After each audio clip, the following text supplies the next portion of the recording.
مجلس اکاس اور اکاس رمضان کی نعمت سے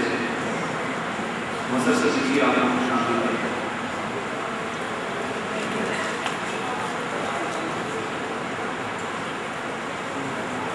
آج آپ احباب کو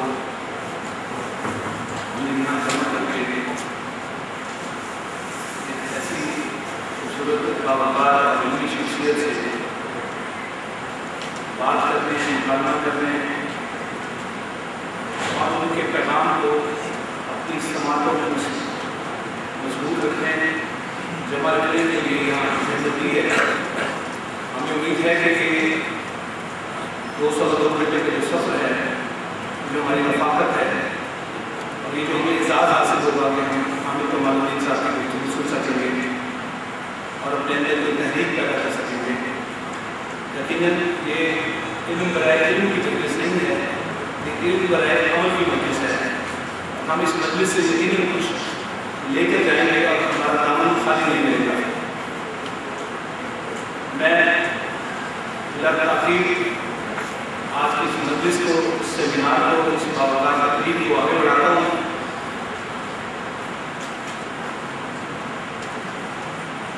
خودی کا سر نہان لا الہ الا اللہ، خودی ہے تیرے فسان لا الہ الا اللہ۔